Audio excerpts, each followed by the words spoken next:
Catherine Bernardo tuluyan ng in-unfollow sa kanyang Instagram account ang ex-boyfriend nito na si Daniel Padilla.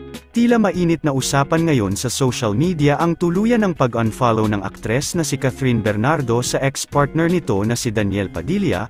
Matatandaan na mahigit 1.5 buwan na ang nakakaraan matapos ang mainit na hiwalayan ng dalawa kung saan maraming netizens at mga masusugid na tagahanga ng Kathniel ang sobrang nalungkot at nagulat dahil bago pa man ang kanilang hiwalayan ay madalas pa naman natin silang nakikitang magkasama together.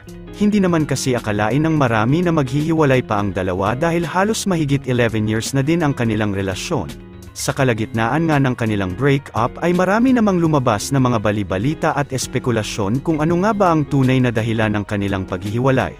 Isa sa mainit na pinag-usapan na dahilan umano ng kanilang break-up ay ang pag-cheat at pakikipagkita umano ng palihim ni Daniel Padilla sa aktres na si Andrea Brillantes. Mas lalo pang ang lumakas ang bali-balitang ito matapos unfollow ni Catherine Bernardo at Andrea Brillantes ang isa't isa sa kalagitnaan ng mainit na issue.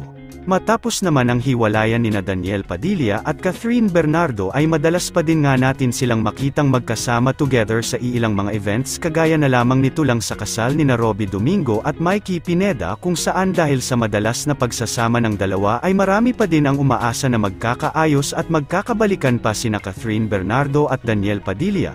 Samantala, nito nga lamang ay marami ang nakapansin na tuluyan nang ang in-unfollow ni Catherine si Daniel sa kanyang Instagram account dahilan upang marami ding fans ang tila nawalan na din ng pag-asa na magka-comeback pa ang dalawa. Bagamat kahit nga naka-unfollow na si Catherine Bernardo kay Daniel Padilla ay patuloy pa din na naka-follow si Daniel kay Catherine.